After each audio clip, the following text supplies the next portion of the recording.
Hey guys, welcome back to another review on the channel. Today I'll be reviewing Jeepers It's the Creeper. So yeah, let's get straight into the review. Been quite excited for this one, I just wanted to say quickly. But yeah, let's get straight into it. Hey,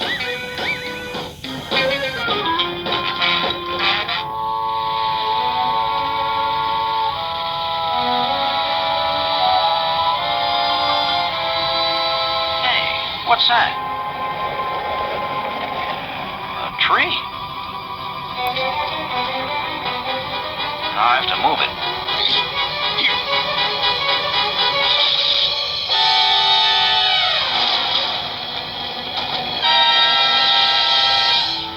it. So the episode opens up as we see this mysterious bank guard driving a car. There's a fallen tree. He gets out to move it, and then we first see the creeper. Just looking very, very creepy. Anyway, he just sneaks up and gives him a bit of a fright. Just so cool. And then it cuts to the kids. They're in the mystery machine and they're driving on that exact same road. They're just a little bit behind. They're getting ready for a dance with their school. And yeah, they're just driving. They're making their way over. And then they come to the fallen tree with the empty car. They also find the bank guard on the ground, and Daphne spots a large knock on his head, meaning he got knocked out by someone or something. Now the car's been ransacked as well. Everything's been torn up and it's pretty badly damaged. And then the bank guard comes around and he gives Daphne and Fred a piece of paper, just a blank piece of paper, and he says the flame will tell the creeper. And then the gang make their way over to the the sheriff's office, and there it's run by the bank. They go to the bank manager's office or home, and he he's called Mr. Carswell, and he explains to the gang that the creeper is a mysterious phantom that's been robbing their safes, and he can walk right through walls. And he says that he will look after the guard while they go off to the dance. So the gang go off to the dance. You know, they're having fun, dancing. There's food there as well. Shaggy and Scooby are enjoying themselves with some chocolate corn on the cob. I mean, who doesn't love chocolate corn on the cob? Anyways, then the creeper shows up at the back of the barn, and he turns off the lights, ruining their special night, I guess. Now, Fred has a pretty good idea, saying that they'll continue their dance from the malt shop because there's no point to staying there in the dark. So they all make their way to the malt shop. The gang are last to leave because they have to pack everything up. While they're packing it up, Shaggy and Scooby quickly eat all the food and then take the plates out back. And they're going to dump them by this mysterious scarecrow. Then he starts making spooky noises in the gang. Then Shaggy and Scooby realise that he's for real, and they take off. They crash into Velma and they hide in a big haystack out the front of the school dance. And he explains to them that they were running from the mysterious guy. The mysterious figure is the creeper, of course. And he's creepily saying the word paper. Not creeper like most people would believe. He's actually saying paper. Anyway, Daphne and Fred run away. Velma eventually finds her glasses, realises that the creeper's there, and takes off as well. And then the gang start running in the haystack. And yeah, this is the soundtrack for this episode, called Daydreamin'. You should check it out because it's an absolute banger of a chase song. It's brilliant.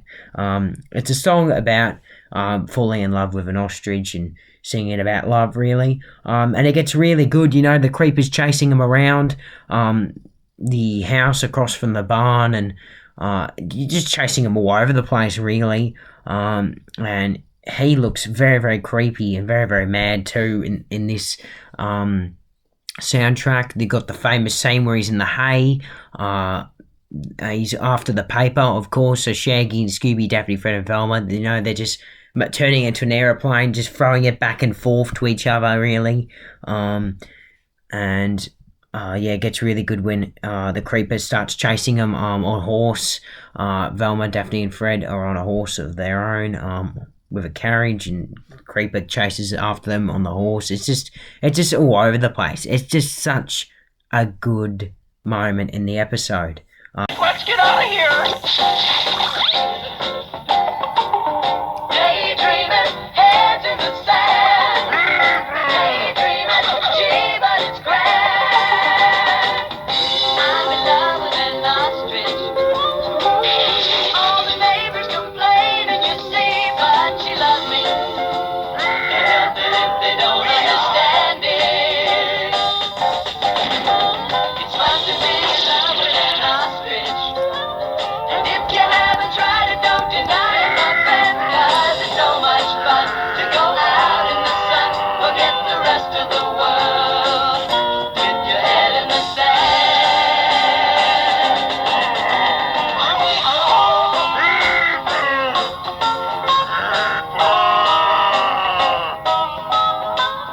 Daydreaming, heads in the sand. Daydreaming, gee, but it's grand. Walking down the street with my ostrich. All the people stare, but I don't care what they say. She never says a word. She's an agreeable bird. She takes my worries away. When you find somebody who loves you, and your friends are all complaining, they're not friends anyway. Just go out in the sun, 'cause it's so much fun.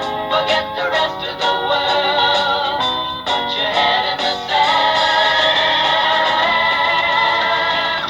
Daydreaming, heads in the sand.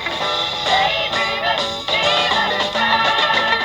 Daydreaming, heads in the sand. Daydreaming, gee, but it's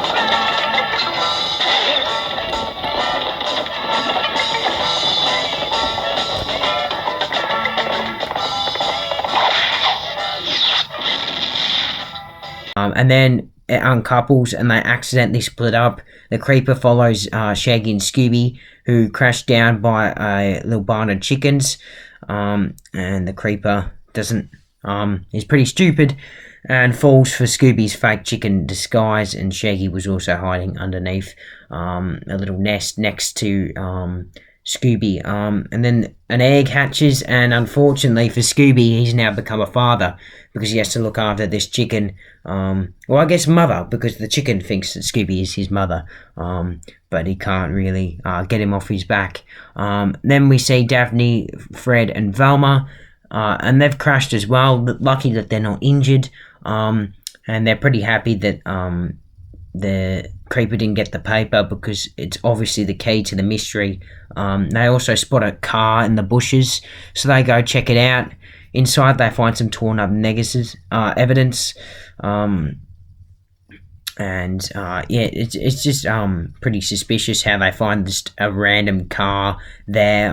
That's obviously been hidden there on purpose. I mean, it's literally been parked in the bushes. Anyway, the gang were pretty happy that they found that clue. And then we see Shaggy, Scooby, and of course Scooby's little chick friend. And yeah, they're still walking around. They don't really know where the creeper is, so I guess they're just trying to figure out where the gang are, and also, be on the low just in case the creeper is still close, because he's a pretty freaky villain, and I'd be doing the same. But yeah, then they do spot the creeper. Unfortunately for them, he chases them. They go behind a bush. They hide there for a bit. Unfortunately for Scooby's little chicken friend, gives himself away. They take off and then they run past Daphne, Fred, and Velma. They think they're the creeper and accidentally jump on them, which was quite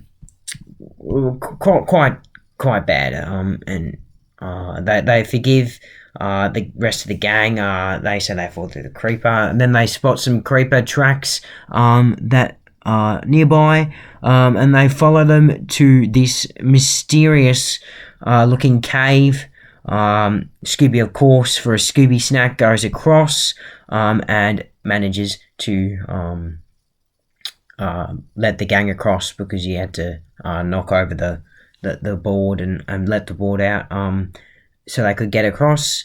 Now inside they meet Hermit Hank, and Fred, Daphne, and Velma are trying to discuss whether it's the creeper in disguise or just a random hermit.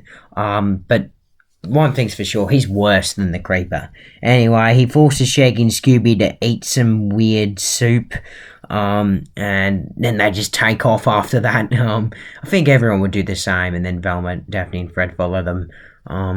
He gets pretty pissed off. They're still trying to discuss whether the Hermit Hank was the creeper.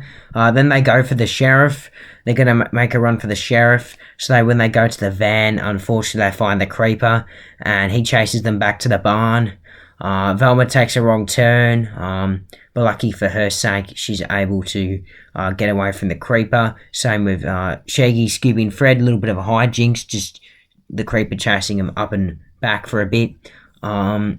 And then they run up top, but Scooby decides not to. They all jump into the haystack, and Scooby turns on the haystack machine, and they're all trapped, including the creeper.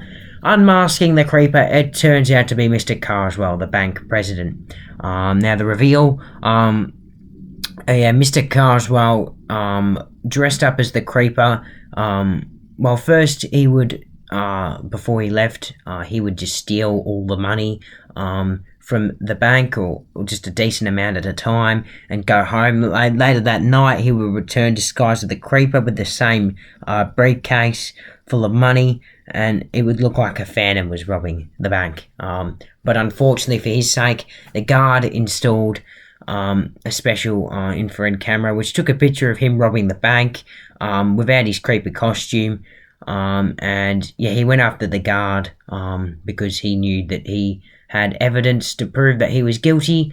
And then after they left, they of course told Mr. Carswell at the start of the episode that the gang, the guard gave the gang a picture saying that flame will tell the creeper. So then when Fred lights a flame and puts it next to the piece of paper, it shows a picture of Mr. Carswell robbing the bank. Enough proof for the sheriff as he takes him away. Zoinks!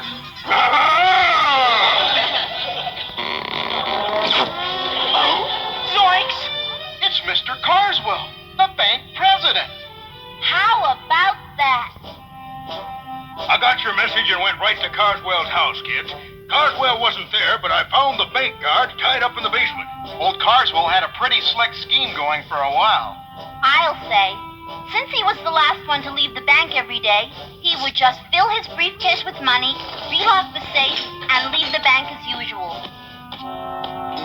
Then, later that night, he would return disguised as the creeper and make it appear that some sort of a phantom was robbing the bank. However, unknown to Carswell, the guard installed a concealed infrared camera which took a picture of him robbing the bank. And then when he found out, he went after the guard to get the incriminating pictures. And this is it. We told Carswell about this paper, and after we left, he must have figured out what it was. And that's why he chased us trying to get the paper. Watch. The flame will tell. There's the creeper. Well, I'll be.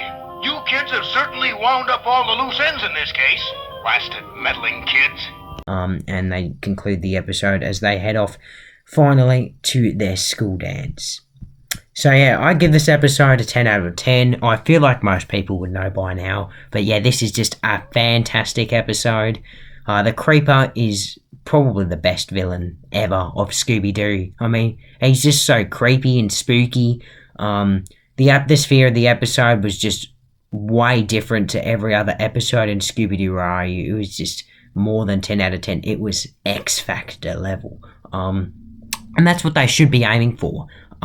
Especially for season 2, seeming the atmosphere, I feel like, for most episodes, weren't great. Except for this one. This one was just 10 out of 10. It was just absolutely fantastic. I do give an exception to the Ghost of Hyde episode, episode 1 that I reviewed a week ago. That one and this one definitely have just the best atmosphere of Scooby-Doo Where Are You? It's just phenomenal. And yeah, it just deserves so much more love. Obviously, it gets a lot of love, but it needs more. I mean, it's underrated, but it's loved by so much Scooby fans, and it's just a fantastic episode. I can't really fault it. I guess the only thing is, after you watch it quite a while, I guess Hermit Hank can get annoying, and we never actually know if Mr. Carswell was Hermit Hank, the Hank, Hermit, um, the Hermit of the Hill. Sorry, I think his name was. But yeah, Look, I don't know. It doesn't really matter, does it? In my opinion, I don't think he was. But then again, it could have been. I don't know. Then again, how the hell did he get in front of the gang and back to the mystery machine in time? Doesn't really matter, because that doesn't really matter to me. It just doesn't really matter, does it? The mystery was fantastic. The plot was very, very good. There was only that one clue, and it actually made it better. Having like one clue. I mean, obviously there was a few part-time clues aside, but the one big clue just made the episode way better. And I wish there was like another episode that they could have done with this, using a different villain, different setting, different atmosphere, because then we could get 2 fantastic episodes. And yeah, the Creeper is just amazing. It's just sensational. And Scooby-Doo, you have so many different characters that are in this Creeper design. They're just different designs. You got Elias Kingston, Mr. Hyde, the guy from Don't Fool with a Phantom, the Creeper. There's just so many. They're all just so fantastic as well. And this one's just the best. But yeah, anyways, hope you enjoyed the review. Stay tuned for next week, where I'll be reviewing some more Scooby-Doo Season 2 episodes. Uh-oh, wrong turn. You wouldn't hit somebody with glasses on, would you?